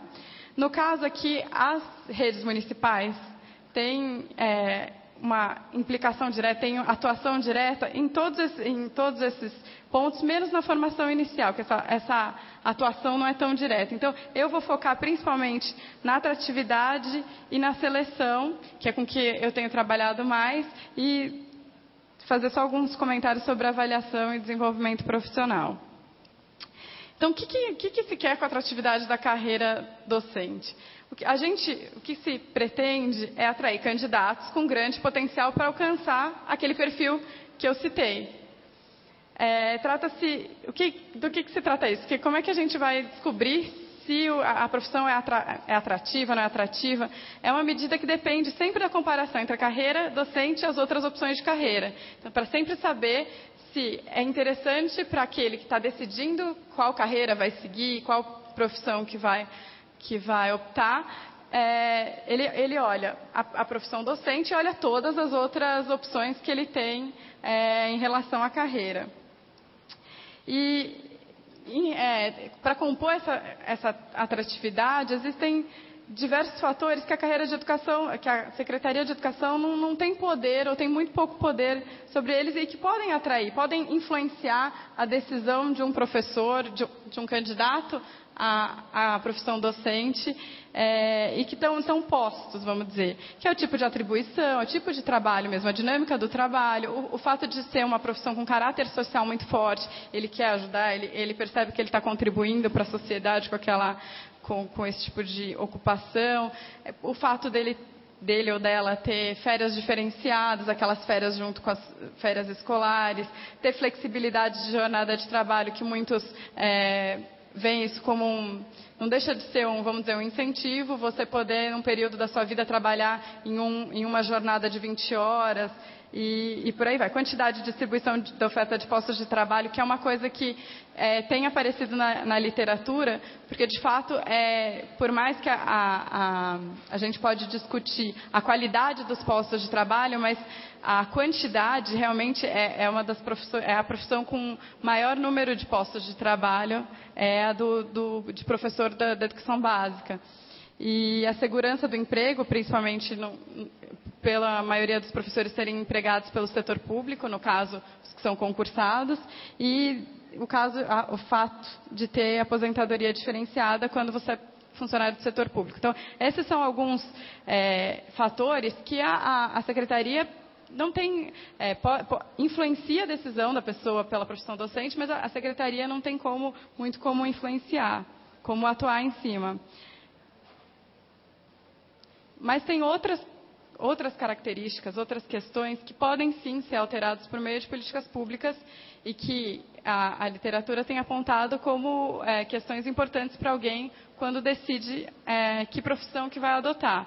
Uma é a remuneração, outra são as condições de emprego que estão relacionadas ao contrato de trabalho, ou seja, se é um contrato permanente, se é temporário, e por aí vai. As condições de trabalho, materiais disponíveis, infraestrutura, orientação, feedback sobre o trabalho, as perspectivas de carreira, se eu tenho possibilidade de crescer ou se eu vou ficar sempre fazendo exatamente a mesma coisa, sem uma diferenciação tanto de atividade quanto estímulo, e o status social e o reconhecimento profissional na sociedade. Como é que eu sou visto? É uma profissão importante? É reconhecido? Meu trabalho é reconhecido? Tudo isso afeta a opção da pessoa pela carreira do magistério. O que as pesquisas dizem em relação a isso? Essas pesquisas empíricas que tratam de dados da educação. Que os salários relativos têm impacto sobre a probabilidade da escolha do magistério, em quantidade e qualidade. O que significa isso? A diferença entre o salário que um professor recebe que ele receberia se ele tivesse em outra ocupação, fazendo uma comparação, é quase como se fazer uma pesquisa salarial. Ver o salário médio das outras ocupações que têm a mesma exigência. Por exemplo, eu pego o salário dos professores com nível superior e de outras ocupações com nível superior. A diferença entre esses salários, o quanto o salário do professor é melhor ou pior, vai ter um impacto sobre a probabilidade da escolha do magistério. Mais gente quer ser professor e pessoas melhores ou com maior potencial para ser boas professoras ou bons professores, quando essa diferença entre o salário dos professores e das outras carreiras é maior. Aqui a medida por exemplo, de qualidade, os alunos que têm melhores notas em provas internacionais, como é o caso do Enem. Então, alunos do ensino médio que têm melhores notas, eles tendem a escolher mais o magistério quando os salários relativos são melhores. Então, aqui já traz uma coisa interessante. O que é um salário atrativo? Para saber se o salário é atrativo, tem essa necessidade de comparar com as outras carreiras com exigência semelhante, por exemplo, em nível superior. Aqui um dado já citado, que os 10 países com melhor desempenho no PISA selecionam os professores entre os 30% melhores graduados. E todos esses países pagam bons salários iniciais. Então, tem algumas pesquisas que enfatizam o salário inicial para atratividade.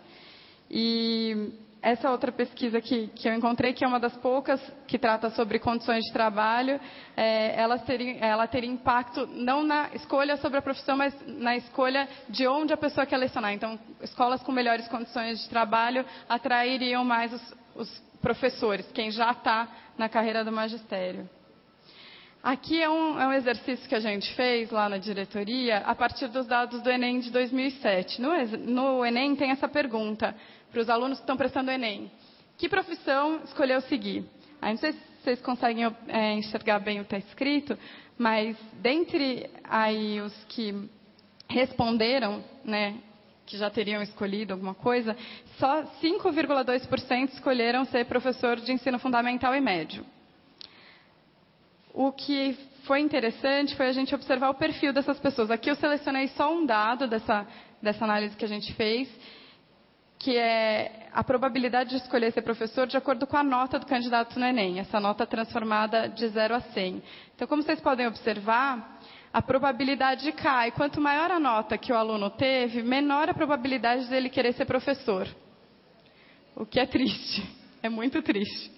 A gente fez esse exercício também com renda familiar, com a escolaridade da mãe, e confirma aquilo que a professora Guiomar já falou, que, de fato, quem quer ser professor, a probabilidade aumenta quanto menor a renda familiar, quanto menor a escolaridade da mãe, ou seja, a gente está atraindo as pessoas que tiveram acesso a uma formação pior e que não era aquilo que a gente gostaria. Elas vão ter menor chance de se tornarem aquele professor com aquele perfil desejado que a gente gostaria, né? E o que os potenciais candidatos ao magistério pensam? O que esses alunos do ensino médio pensam? Essa pesquisa da Fundação Vitor Tivita, que foi a professora Bernadette Gatti que conduziu, eles demonstram que os alunos de ensino médio pesquisados, eles reconhecem a função social da profissão, eles acreditam que é um trabalho nobre, é gratificante, ser professor tem realmente uma importância social, mas eles acham o trabalho muito difícil, que exige muita paciência, eles acham a docência, que a docência é desvalorizada, eles acreditam que o professor é desrespeitado pelos alunos, pela sociedade e pelo governo. Os próprios alunos falam que o professor é desrespeitado pelos alunos, eles reconhecem isso.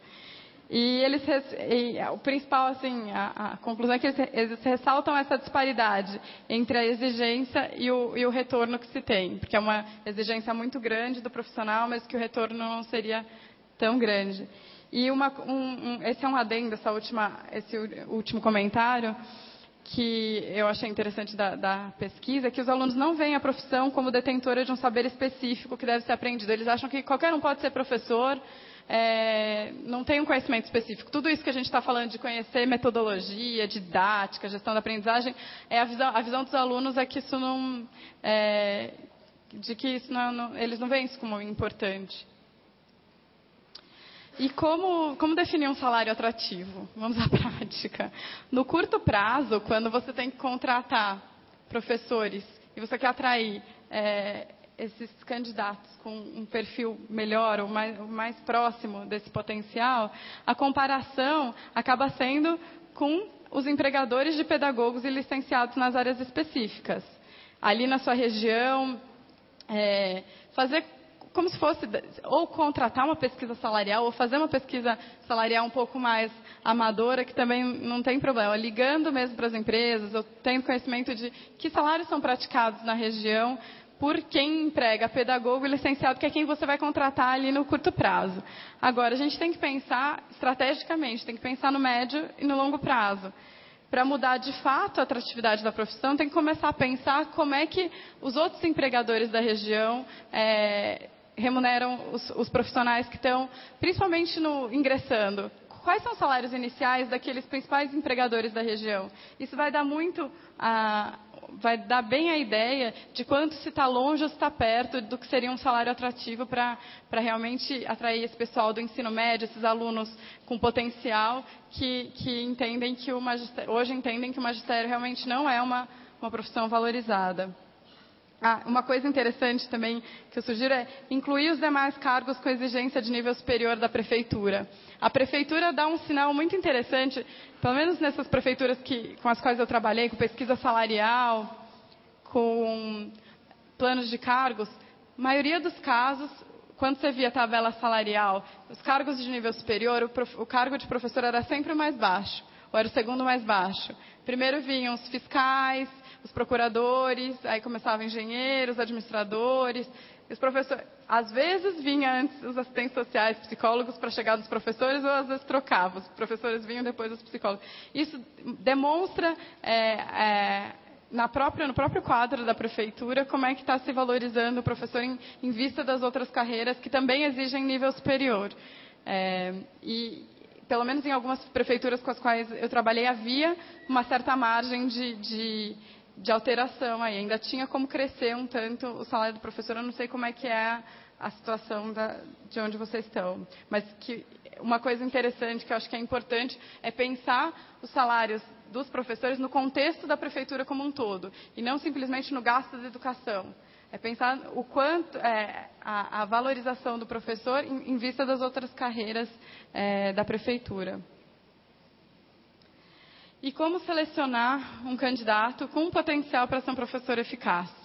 De fato, o concurso público é uma ferramenta muito poderosa, porque o ideal é você, através de um concurso público, conseguir garantir que os candidatos que entrem na carreira possuam os conhecimentos definidos nos parâmetros, para ser um bom professor, um professor eficaz, e que sejam passíveis de medir no exame escrito. Então, por exemplo, o gerenciamento da sala de aula é importante, mas num concurso, num exame escrito, é difícil, você não vai observar o professor gerenciando, você quer saber se ele tem os conhecimentos para. E os concursos, de fato, não têm tido a importância devida. Por exemplo, exemplo de conhecimentos que podem ser pedidos na prova. O conteúdo, de fato, conteúdo, se ele tem essa competência leitora, em matemática e por aí vai, as metodologias de ensino, se ele entende como se dá o processo de desenvolvimento humano e aprendizagem, se ele entende como se dá o processo da gestão da aprendizagem, embora você não vá vê-lo gerenciando a sala de aula, mas se ele sabe como, se ele tem os conhecimentos relacionados à gestão da aprendizagem, se ele entende como funciona o sistema educacional brasileiro, se ele conhece as políticas educacionais vigentes, seja IDEB, Prova Brasil, a LDB e por aí vai. E vou recorrer mais uma vez a uma pesquisa da professora Bernadette, lá na Fundação Carlos Chagas. Eles fizeram uma pesquisa com 35 concursos para professores de séries iniciais. Eu estou puxando só esse pedaço do que é relativo aos professores de séries iniciais, porque ela também trabalhou com concursos para professores das séries finais e com os currículos dos cursos. E eles observaram que esses concursos cobram majoritariamente os conhecimentos de legislação e estrutura de funcionamento dos sistemas educacionais. Então, um pedaço daquilo que a gente estava colocando como que um professor tem que conhecer. Eles geralmente cobram algum domínio de língua portuguesa, mas não de matemática nem de ciências sociais e naturais, que são igualmente importantes para um professor de séries iniciais. Existem poucas questões sobre os fundamentos da educação e raramente relacionados às práticas docentes, e os itens se referem geralmente a conteúdos teóricos e de modo superficial. É isso que essa pesquisa demonstra.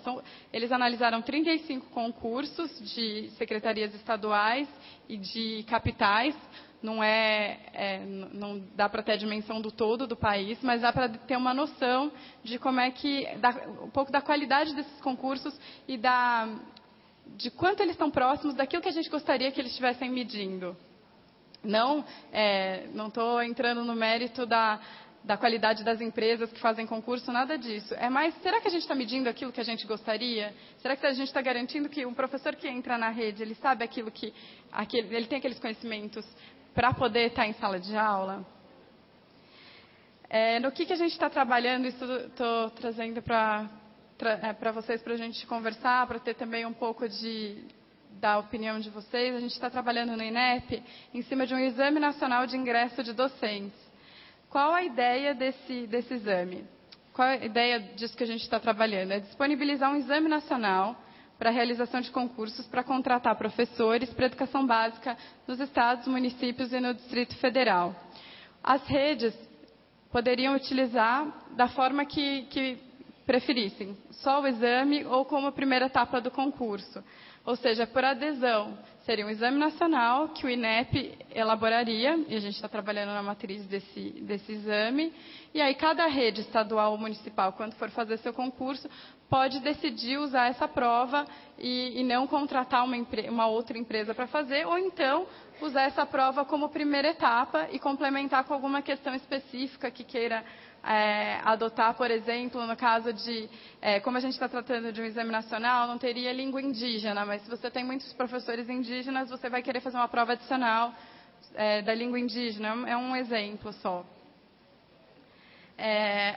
Então, como eu falei, a ideia é formalizar a adesão junto ao INEP, e aí os candidatos a esse concurso fariam essa prova, se inscreveriam para fazer essa prova, e a decisão de como utilizar as notas do exame também será de forma que cada rede pode decidir se prefere só classificar os professores e eu tenho 100 vagas, eu vou classificar os 100 primeiros, eu chamo, eu vou pôr uma nota de corte, eu quero que quem acertou 50% da prova ou acima de tal ponto da escala, cada rede decidir, a ideia é cada rede decidir como vai usar o resultado dessa prova.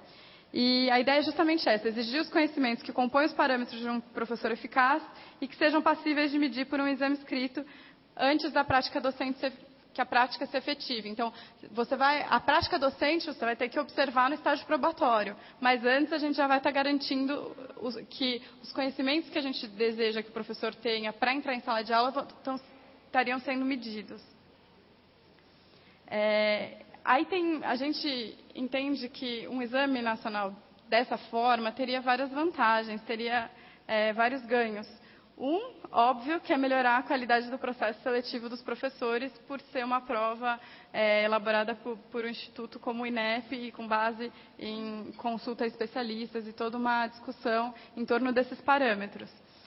Outra que é importante eu sei para vocês, inclusive, que é reduzir o custo das redes estaduais e municipais. Quem quiser aderir não precisaria gastar com concurso, porque a prova já seria feita pelo INEP sem o custo para a rede, né? Outra vantagem seria possibilitar o aumento da periodicidade de concursos. A gente sabe que algumas redes, por o concurso ter um custo, deixa acumulando vagas para depois fazer um concurso juntando todas essas vagas. E o que é um problema, acaba muitas vezes se tornando um problema, você acaba ficando muito temporário. Então, isso permite com que a cada ano, as vagas que tiverem sobrando, ou que você quiser, que a rede quiser contratar professores permanentes para essas vagas, poderia utilizar o concurso todos os anos que quiser. Uma outra coisa que a gente entende como uma vantagem desse exame é ser uma referência para a autoavaliação do candidato a professor. Então, esse ano eu não vou prestar um concurso, mas no ano que vem eu quero prestar. Esse ano eu posso olhar essa prova, posso fazer essa prova, para ter uma noção de como eu estou, eu, professor. E vai ser interessante para poder avaliar essa compatibilidade entre a formação inicial e os parâmetros. O que está se entendendo como perfil desejado e como é que está sendo essa formação inicial para os docentes. Em princípio, seria para os professores das séries iniciais, mas a ideia é estender para os professores das séries finais. E também, no caso das secretarias municipais, ajudaria a subsidiar a elaboração de políticas de formação continuada para os professores recém-contratados. Então, na medida que você tem a nota desse professor e você consegue ver na escala, da mesma forma que na Prova Brasil você consegue identificar, o aluno está em tal ponto da escala. A ideia é dar para quem contratou esse professor em que ponto da escala ele está, para até para o empregador, né, para o município e para o Estado, conseguir atuar em cima desse ponto que o professor está para desenvolver mais o seu conhecimento e o seu desempenho. E para quem já está no quadro, né? Uma vez que o professor está no quadro, a ideia é que ele vá aprimorando o seu desempenho ao longo da carreira. E as redes têm um papel imprescindível de viabilizar e incentivar esse desenvolvimento. É uma coisa interessante que às vezes se fala em incentivo, logo se pensa em recurso, que um incentivo tem que ser pecuniário, e não necessariamente. Um incentivo pode ser por meio de um crescimento na carreira, muitas vezes é acompanhado de remuneração, mas de agregar novas atribuições para esse funcionário, ele ter novas responsabilidades, ele diversificar aquilo que ele está fazendo. Também pode se incentivar, e eu vi isso em algumas experiências internacionais, você trabalhar com avaliação de fato para a formação, não necessariamente para dar um incentivo, para dar um prêmio ou para punir, mas existem várias experiências fora, não vai dar para a gente trabalhar aqui, mas com essa questão da avaliação para o feedback e para o professor e aprimorando o seu trabalho, e isso vai retornando num ciclo. As pesquisas sobre o tema, sobre os incentivos, também não são conclusivas, mas tem algumas recomendações de especialistas que são recorrentes, principalmente em trabalhos da OCDE, do Banco Mundial, esses organismos internacionais que estão pensando, estão analisando como é que estão as carreiras, principalmente de países que estão com desempenho, estão com sistemas educacionais com bom desempenho. Uma coisa muito importante que eles recomendam é que os comportamentos que os professores devem adotar têm que ser claros. Eu tenho que dizer para o professor o que eu espero dele, se eu quero incentivá-lo a qualquer coisa. E isso todas essas pesquisas dizem. Não é só dizer que o aluno dele tem que aprender, mas é o mostrar o que está se considerando no comportamento dele, que você vai observar em sala de aula. Pelo visto, vocês já ouviram bastante essa questão de observação de sala de aula. Então, dizer para o professor o que você espera dele em termos de comportamento. Esses incentivos têm que ser capazes de discriminar o bom do mau desempenho. Aquele comportamento é o esperado e aquele é o que não se espera. Então, para ficar claro para o professor, quando alguém vier dizer para ele, olha, não era isso que estava proposto, não era esse o parâmetro, você precisa alterar a sua prática. Está claro para ele, não é uma coisa subjetiva, não é uma coisa que alguém criou naquele momento para avaliá-lo. Tem que ser transparentes e impecáveis tecnicamente, óbvio, para que todos possam acordar, né, sobre esses critérios.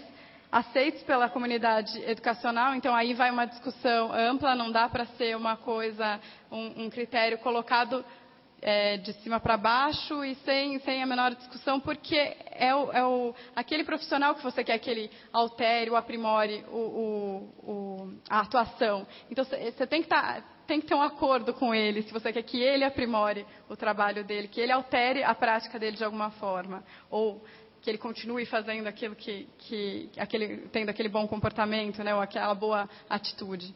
E devem ter um peso e uma abrangência significativa para todos. Tem algumas pesquisas que demonstram, quando a gente coloca um prêmio, um incentivo que é só para X%, sei lá, 10% dos professores, ou limita, pode ter um efeito que é só para quem está próximo, quem se considera próximo dos melhores, vai ter um incentivo para tentar estar entre os 10% melhores. Mas aqueles que acham que estão entre os piores ou entre aqueles medianos, isso foi um caso de uma pesquisa do México, que eles observaram que esses profissionais, esses professores, não tiveram esse movimento de alterar aquilo que eles estavam fazendo, porque de fato eles já previam que não iam chegar naqueles 10% melhores. Então, a ideia é que se coloque, por exemplo, aí é só uma sugestão, não tem que ser assim, mas nesse caso, o incentivo para cada um seria ser proporcional ao tanto que ele acerta, ou proporcional ao tanto que ele atinge, para que todos tenham incentivo de alcançar. Em linhas gerais, acho que era isso. Eu falo um pouco rápido, mas qualquer coisa a gente está aqui para pergunta. Obrigada.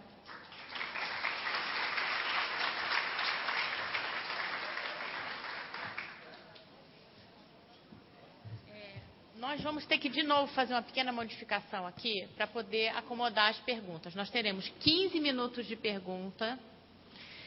Eu peço a vocês que fiquem na sala e façam as perguntas àquelas pessoas que realmente estão interessadas no tema. Quem realmente quiser esticar as pernas, bater um papo, tomar uma água, por favor, estejam à vontade, para fazer isso agora, porque daqui 15 minutos a gente começa a última palestra de hoje para não que o atraso não se acumule. Então, eu peço ao professor Francisco o Chico Soares que venha para cá. Eu acho o problema é o seguinte, são 4 palestrantes e 3 cadeiras. Senta de ladinho aqui. Pronto.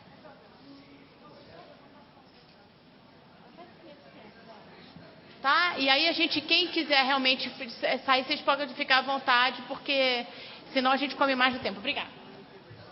Maurícia Oswaldo Cruz. Gostaria de fazer uma questão sobre a Prova Brasil. Em relação à Prova Brasil, quando eu participei do GSE, nós tivemos uma prova parecida com a Prova Brasil. E nós tivemos um resultado dessa prova. Estou aqui, professor. Nós tivemos o resultado, não apenas quantos foram bem ou mal em cada segmento, né? Mas nós tivemos também um relatório de todas as questões. Então, na primeira questão, a maioria dos alunos acertaram essa questão. A segunda questão, a maioria dos alunos não acertaram devido a esse ou esse motivo. Além disso, nós soubemos da minha escola. Na primeira, os meus alunos sabiam achar uma informação explícita, mas não sabiam achar uma informação implícita. Além disso, eu sei quem eram os alunos com maiores dificuldades, que foi apontado, que seriam alunos, né, meninos, de baixa renda e não brancos. Então, eu sabia pontuar certinho. Eu gostaria de saber se essas informações, porque o MEC tem como estar disponibilizando essas informações para as escolas, e seria até mais fácil da escola pegar esses dados com o MEC, como o senhor mesmo disse, que o senhor tem o perfil das escolas social, né, socioeconômico das escolas, se as escolas têm como acessar esses perfis socioeconômicos e também essas outras colocações que a gente sabe que o MEC realiza esses outros dados, né, e faz isso daí, se tem como a gente estar acessando também. Oi?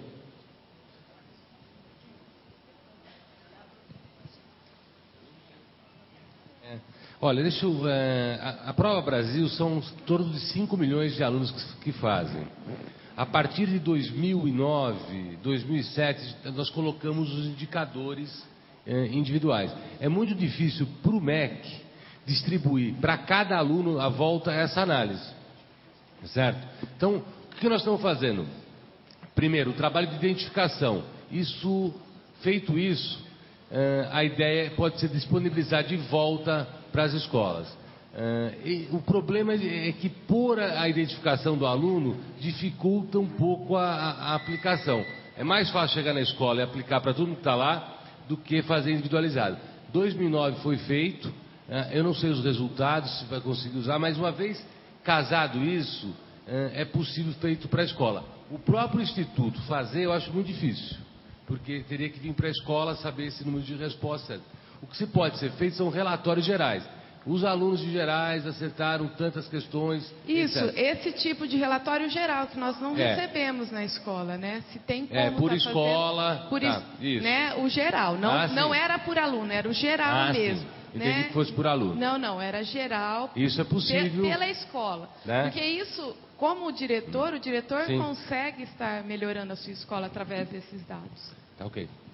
Eu só queria acrescentar, a Nova Escola publicou várias questões da Prova Brasil.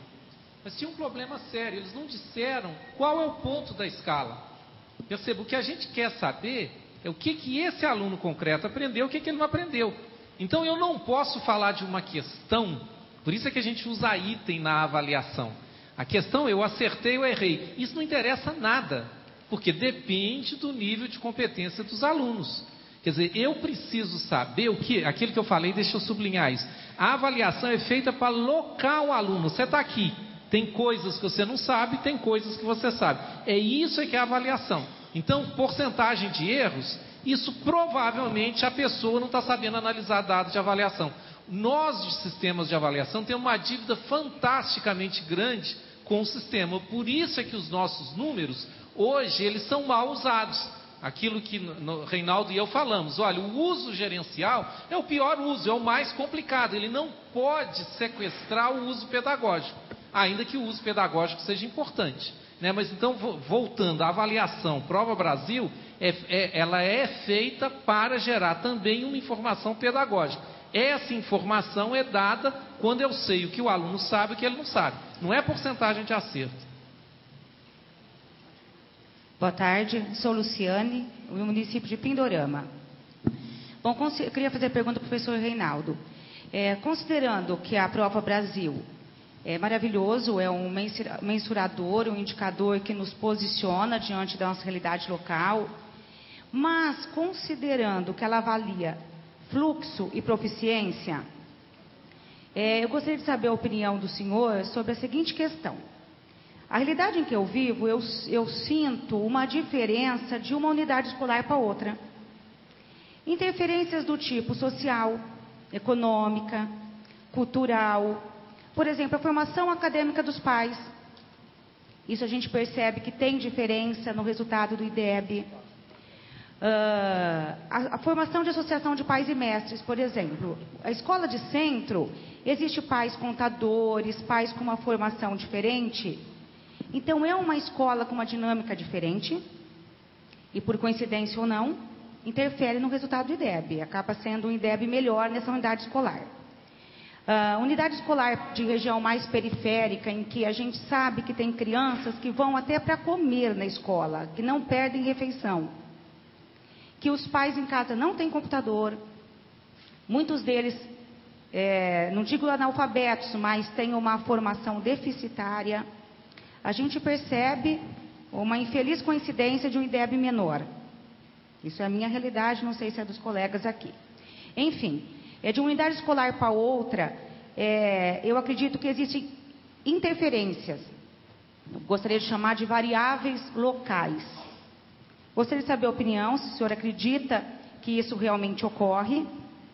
Eu gostaria de saber também se seria possível uma avaliação que considerassem essas interferências, e se o INEP acredita que um dia possa abrir ao ponto dos municípios oferecerem esse diagnóstico e assim construir ou oferecer a proposição de indicadores locais.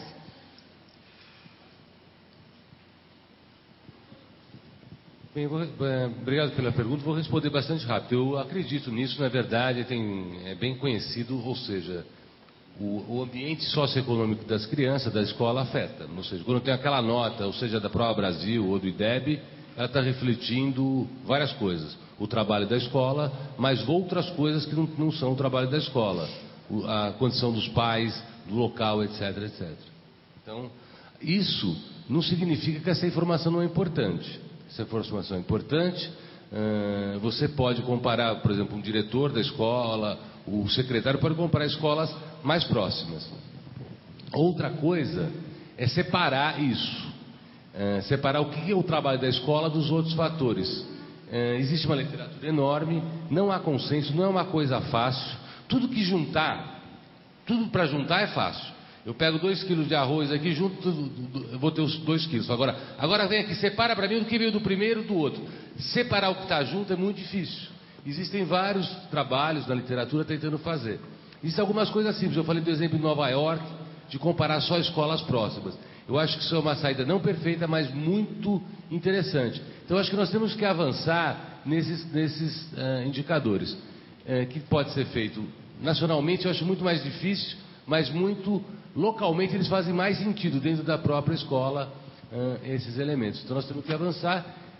O indicador é importante, mas ele tem suas limitações, que nós precisamos conhecê-los, né?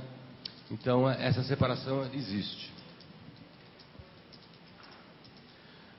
Boa tarde. Meu nome é Felipe, sou de Francisco Morato. Eu queria fazer 2 colocações. Queria perguntar para a Gabriela. Acho que é interessante essa ideia de o MEC via INEP organizar esse processo seletivo para os professores, e queria saber se vocês têm um cronograma para isso ser implementado. E uma das críticas que você fez foi que os concursos públicos Notadamente, eles não pedem para os profissionais aquilo que seria interessante ser pedido. Como é que o INEP pensa em selecionar esses conteúdos? Como é que vocês pensam em organizar conteúdos que vocês considerariam significativos para se caísse num concurso público para selecionar esses professores? Isso eu queria dirigir a você e queria parabenizar a professora Guiomar Namo de Mello, mas eu queria fazer uma colocação. Adorei a sua apresentação, no entanto, me pareceu um pouco irônico em relação aos processos de formação continuada dos professores. Se é verdade que os professores, que a maioria dos cursos, né, de formação continuada, eles não estão dando o resultado necessário, porém, na sua própria apresentação, demonstrou que é necessária a formação continuada, é necessária uma certa formação dos professores, porque, inclusive, nem os conteúdos que eles deveriam dominar, eles não dominam. Como é que eles vão dominar os conteúdos se a gente não der um fundo de formação continuada para eles? Me pareceu um pouco contraditório, eu queria que a senhora explicitasse um pouco e me explicasse melhor essa questão.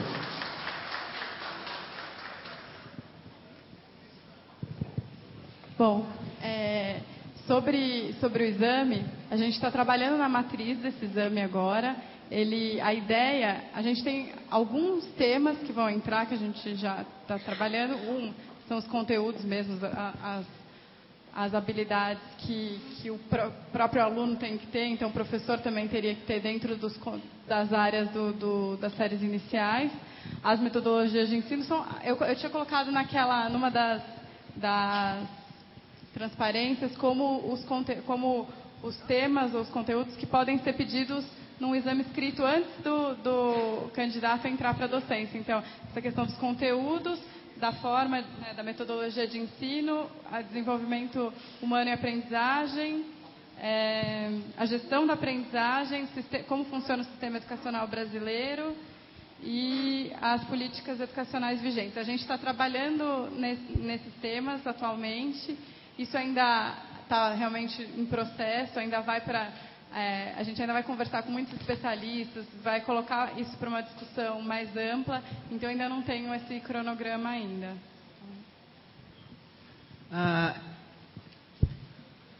Quando a gente fala as coisas muito rápido, corre o risco de falar metade do que deveria. Eu estava morrendo de pressa, estava o tempo inteiro com o negócio do tempo.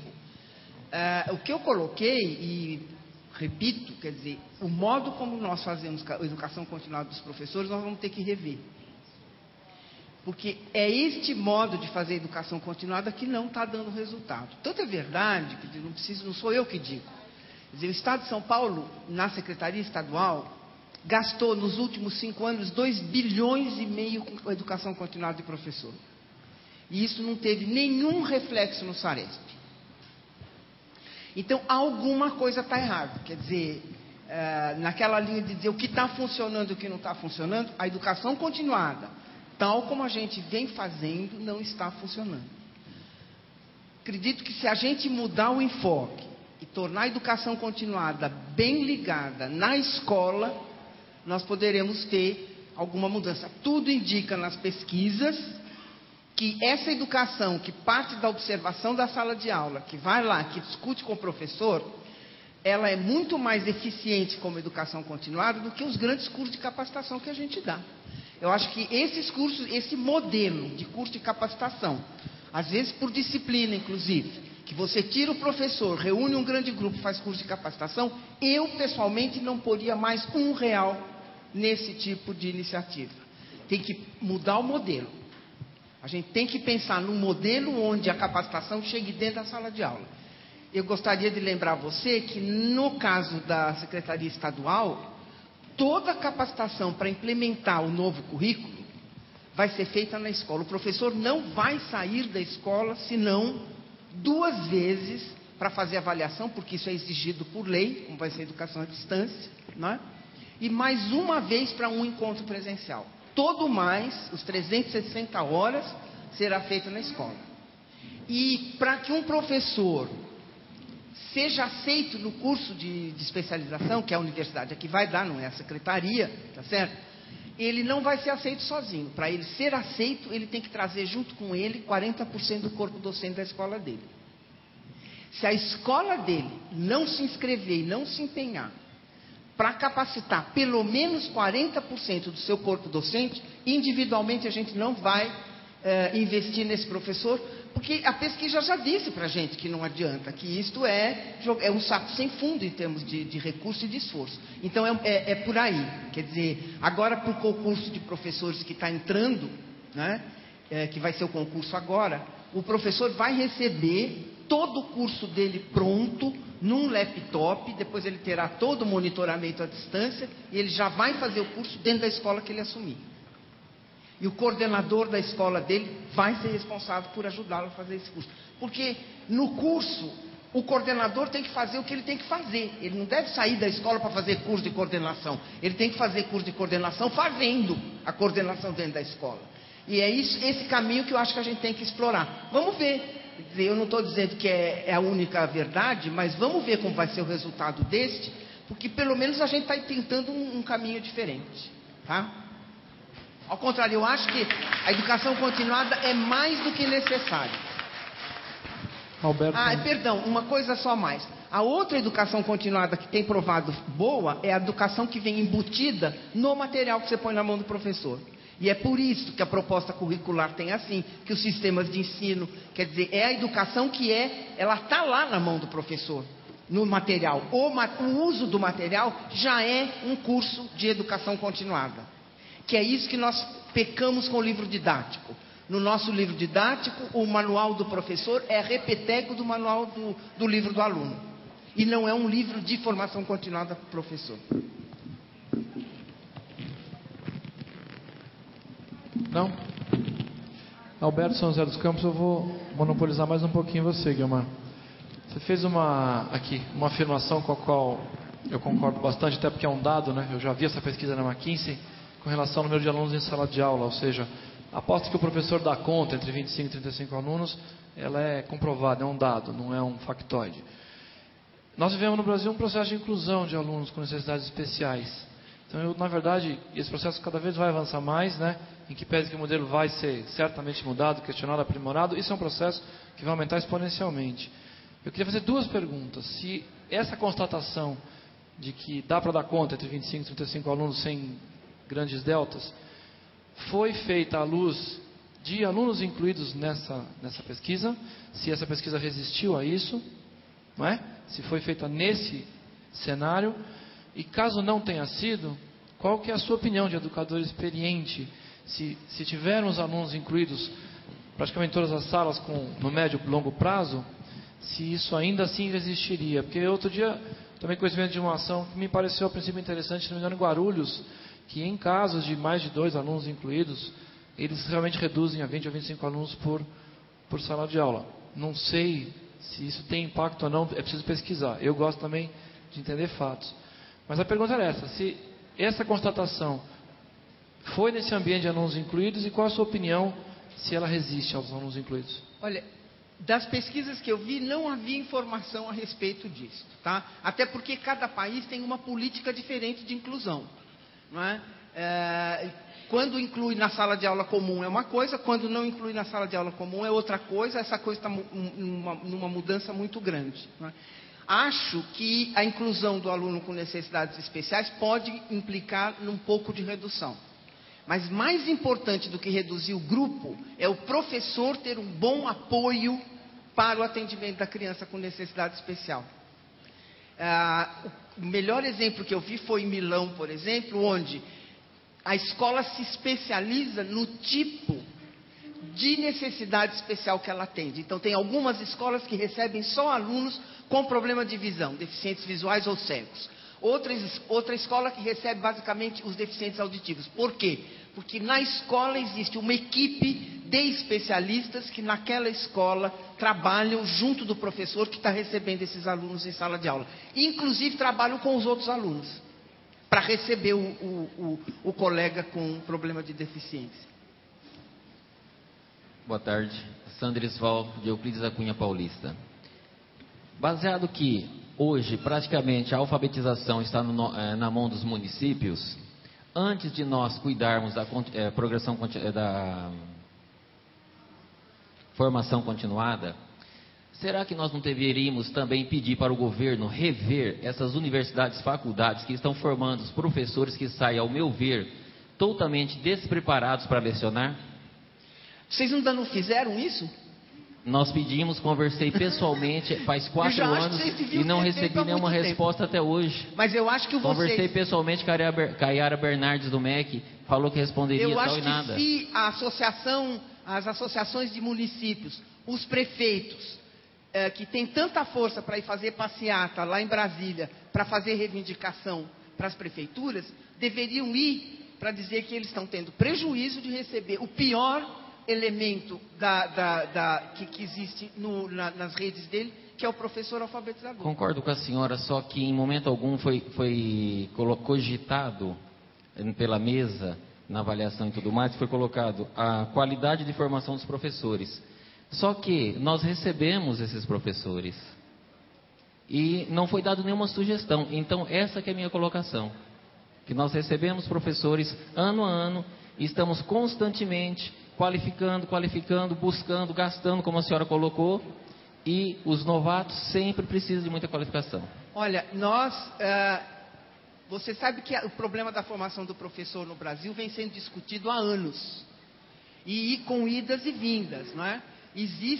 É um campo muito conflitivo, e acho que é um campo onde vocês deveriam estar participando, fazer os governos saberem que vocês têm consciência que o material que está chegando nas escolas é um material que vocês não conseguem trabalhar. Como a senhora acabou de ver, nós estamos tentando. Hã? Nós estamos tentando. Não é como eu falei para a senhora ainda agora, mas às vezes municípios pequenos como o nosso, às vezes não é dado o devido valor ou a devida atenção. Mas eu acho que tem que haver uma união de municípios. Eu acho que concordo com a senhora.